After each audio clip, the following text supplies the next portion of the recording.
Hey, what's up? This is Jason, and welcome to today's presentation.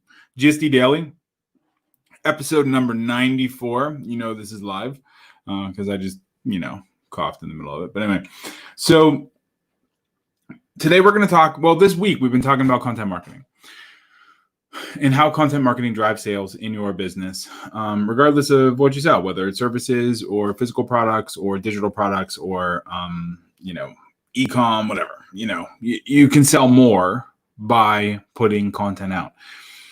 We talked about some of the benefits of content marketing and some of the history of content marketing and search engine optimization on Monday. Tuesday, I shared some of the tips and tricks, that you can use from your content marketing. Yesterday, we talked a lot about content types, including advertorials, and I showed some advertorials that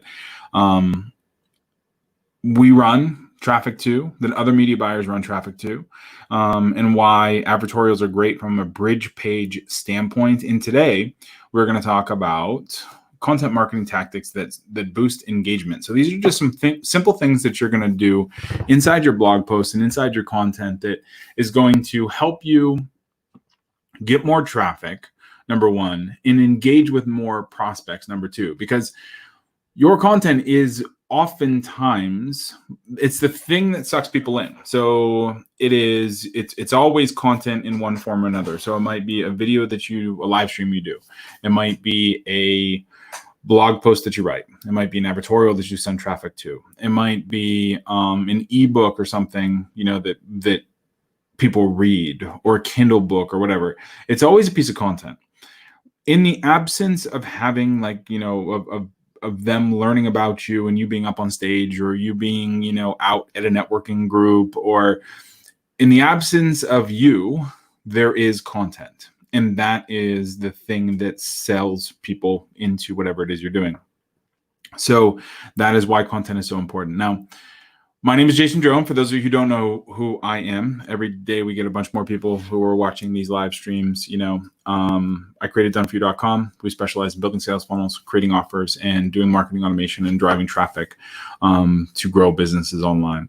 And to put it short, we help people build shit and sell shit, online.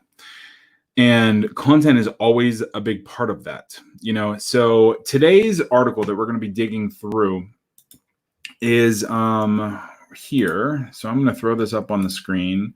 And then, of course, here is the post. I'm going to drop it in the comments box so you can check it out on your own. Now, here we have this live stream up top. So if you haven't subscribed to the channel yet, go ahead and subscribe there. This is episode 94. We're coming up on 100. On episode 100, I have some interesting things that we're going to be switching some things around. Still going to be GSD Daily, but it's just going to be in different tracks. So, and I'll let you know a little bit more about that. But basically, no matter how you slice it, content is king. It's the absolute most important thing, that you can be doing in your business marketing. When the pandemic hit, when the crisis hit, so many people ended up, they shifted their focus from ad budgets to content marketing. And then they ended up discounting a lot of their products and services and everything. And it's one of the reasons why you see so much more content being pushed out right now. Literally, it's why we started doing content, but the reverse happened for us. We started doing more content, and then we started upping our ad budget to promote the content. So that was an interesting shift, but content is the thing, it is the driver. So one thing you really, really need to kind of get, stick in your head when it comes to creating content is you need to have this idea of a buyer persona. So a buyer persona is really important when you're building like sales funnels, of course, so you always want to write your emails, your webinars, your sales videos, all of that stuff. You want to write it to one particular person. So I have this avatar. I use it in a lot of examples. It's actually a boss to a degree that I used to have like a long time ago now. And basically this person, his name is Matt. Matt runs around and he, basically he's running a $3 million shop like like a production shop, and he's the chief sales guy. He's the CEO. He's the head ass kicker. He's the everything. There is no executive level other than him. Like, it's him and the accountant, and then everybody underneath. And he's too busy to be growing his business any other way. He's too busy to learn. He's never read a book. Like, he's just so caught up in reacting all the time that that's how he runs his business.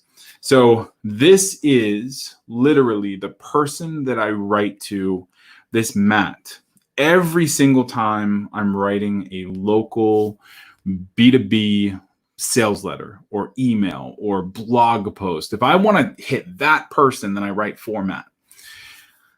And it really helps you focus your writing and your content. So like even this week, we're talking about content marketing. So content marketing, I have a persona in my head. I have a person who I'm talking to when I'm recording this video. And it's a different person than last week, when last week we covered, SEO. Yeah, we covered SEO. I don't remember. We covered something last week. And it's always a different person. I'm always talking to somebody different. So it's important when you're creating content to target that buyer persona and target that person who is most apt to listen to the message and hear it. And every week for me is different because each of, the bi-weekly kind of, or the weekly focus changes. So, and in your business, it's going to be the same. So you're going to have a buyer persona. You're probably going to have one, but you might have three. Like, I was on the phone with a client the other day, and they have three buyer personas. They have grandmas, and then they have moms, and then they have daughters, like age groups. And it's really three personas. It's three different styles of writing, unless you write like for the mom and you write it so that you still talk about the family, in which case the mom makes the buying decision for the other two. So in that sense, you're still at one buyer persona, but you're kind of adding in a couple of other ones into the mix, and you're talking about grandma and you're talking about daughter to the mom. So it's just important to kind of organize them in your brain, when you're creating content, and speak to one person. You're not speaking to a group. You're not speaking to everyone. You're speaking to one person. So that's the idea behind buyer personas. You can get real deep into the woods between demographics and psychographics too. Demographics are going to be your age, your gender, your qualifications, your income, where they live, like all of that stuff. Your psychographics are, feelings, emotions, dreams, fears, desires, like all that stuff too. So your buyer persona is a combination of the two. And that's who we're really writing for. We're not just targeting demographics. We can target demographics in ads. We can target age, we can target gender, we can target all of that kind of stuff. And the psychographics is always the emotional triggers that we're hitting within the ad copy itself. So between the two of them, they end up, working out pretty well. And that's your persona, is the person in the middle of that. Now, writing genuine content. We went out to dinner with a friend on Friday, and client, and basically we're just kind of talking about sales and sales on the phone, and he does a lot of stuff, and we were talking about how sales is just really solutions. It's if you have a solution for a problem, then you're always going to be able to sell it. He's a damn good sales guy, so but at the end of the day, writing genuine content is about framing solutions for people. And the content these are going to be simple, quick hit kind of solutions that somebody can get immediate value from within your content and be able to take something away very, very quickly, just by even scrolling through a post and then just, learning something or whatever. There's lots of different ways to kind of frame content, but everything should be solution based, especially when that content is going to be is framing up a product, so like we talked yesterday about the advertorials. If you have a blog post that is promoting a thing, so the whole idea of the blog post is to talk about the 8 things you can do with a 2x4, and then what you're doing is that you want to sell a toolkit with, maybe a hammer and a screwdriver or whatever, from that blog post. So the whole goal of the blog post is to push them into that solution, into that toolkit, so the content that you write is not going to be any different, so you're trying to find a very, very, very small, like little tiny sliver of a problem, deliver a solution to that, and then move them into your offer. That's what every single piece of content should be. So writing better content is really just about, framing up better solutions. Now, the big part is it all starts with a good headline. So when you have your persona and you have your content, and then you're going out and you're putting it in front of people. So you're going out you're posting it on social media, you're running paid traffic to your blog post like an advertorial would, all of that stuff, then, which is all best practice. I mean, we talk about it in some of our previous podcasts about creating celebrity. You're creating content and then running traffic to the content. And then the people who watch so much of that content, they end up, then seeing your next ad. It's stuff we do all the time. You're putting that content out, to be consumed actively. You're not waiting for somebody to click through or waiting for it to get indexed in Google and then see it. You're actively promoting it. And it really all begins with a good headline. So if the headline sucks, the headline of the blog post doesn't work, then nobody's going to click it. Nobody's going to read it. And we have a little headline optimizer tool that I'm going to show you. I've showed it in previous episodes, but I want to bring it back up. And at the end of the day, you really just want to monitor your performance. Take a look at Google Analytics, make sure that people are doing, make sure that people are landing on the web page, staying on the web page, reading the web page, how they're moving through your website, how they're tracking from blog post to sales page or whatever. All of that stuff is really an exercise in analytics, so being very attuned and accustomed to Google Analytics is going to be the best way to figure out whether your content is doing what it should be doing. And of course, you can do split testing tools and heat maps and all kinds of other crazy whiz-bang stuff that we should get into. Not this week, but maybe next week we will. But it all starts with the content, and because content brings traffic. Now, the tool that I want to show you is this headline optimizer tool. So you can see it here. I'm just going to make this a little bigger on the screen so that you can check this out. And you might not be able to read it, but it'll be close enough. So this is called Thrive Headline Optimizer Tool. And let's go just look at it. Thrive Headline Optimizer. So this is part of the Thrive plugin suite. Really, really nice. It's really, really good software. I don't know, it's one of these. But anyway, so basically what it lets you do is it lets you run tests. And you can split test the headline of any blog post that is on your website. So I have been using this tool for probably 4 or 5 months now. And I have seen a marked improvement in website traffic because more people are reading headlines that they like. Our headlines are now more clickable. So what they're doing is they're going in and they're going in and reading and all that stuff. So every time we post a blog post, we always post 4 variations of that subject line. We have no attachment to any of the variations. All we're trying to do is we're trying to maximize clicks through that. So, whether it's in Google, whether it's in related posts or whatever. Now, if we scroll down here, we will see that all of these articles have subject line split tests in them. So the date started July 22nd, date started July 21st, and we do these, every blog post that is now published, we do a split test on. Now, all of these are posts. These are the number of views here. So this column, engagements and engagement rate. So basically what we're trying to do is we're trying to maximize engagement rate based on the headline.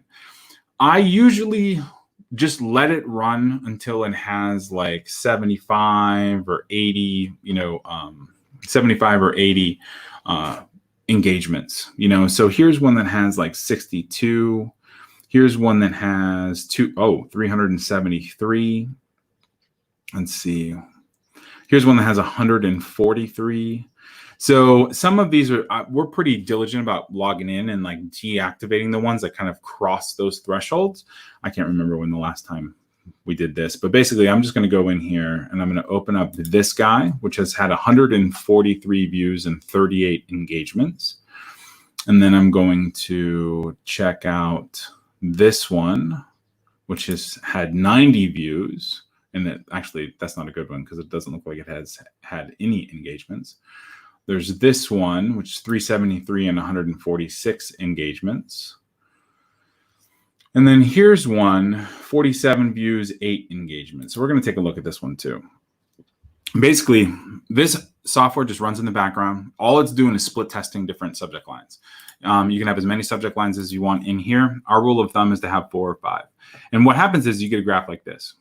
So our original headline is create a lead funnel that generates leads 24/7.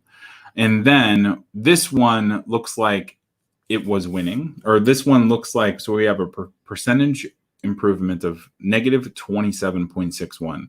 So that did not win. And our chance to beat original is only 16%. So we actually lost conversion on this particular one and all of the tests. So this was we didn't beat our control. So what we have to do is the control is the winner, and then what we'll do is we'll reset up the test and then see if we can beat our control again. So we start a new test, try to beat the control. But at the end of the day, we might not ever find something that beats the control there. Now, check out this one. So this one was the one that had 0 engagement. So we're not going to do that one. Then there's this one, SaaS KPIs, how to grow sales by tracking the right metrics. So that's the primary blog post title. We have two additional tests here. One of them is SaaS KPIs, tracking the right metrics on your website and grow your sales. And then we have SaaS KPIs, how to have successful sales.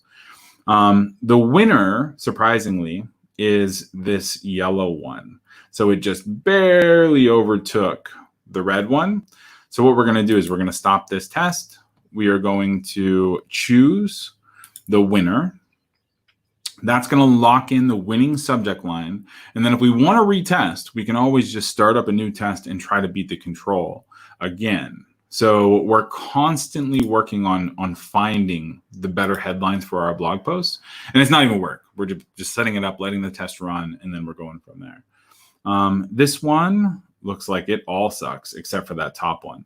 So we're going to stop this test and we're going to choose the winner. So that first one is going to be the winner. The rest of them didn't even get any clicks. And I think that's the last example here. So there's a couple different looks at how to run a headline analyzer tool and go from there. And let's see, I think that's about it for this article too. So those are just some quick tips on how to boost your engagement from your blog post, write better content. Tomorrow, we're going to wrap everything up with content. If you have any, thoughts, questions, anything related to how, how content marketing works, how to get your stuff ranked in search engines, how to run traffic to your websites, building a sales funnel that converts, email marketing automation, anything, go to doneforyou.com/start. Fill out the little application and then book a time on the calendar that's going to pop up right afterwards. And the team will get on the phone with you and, kind of walk you through everything. And if you have any questions at all, just go to doneforyou.com, hit that little chat box in the lower right-hand corner. It's going to pop up with some different options. You can go through and kind of drop through the chat here, or just ask there and we'll have somebody reach back out ASAP. So let me know if you have any questions. I'll talk to you soon. All right. Thanks.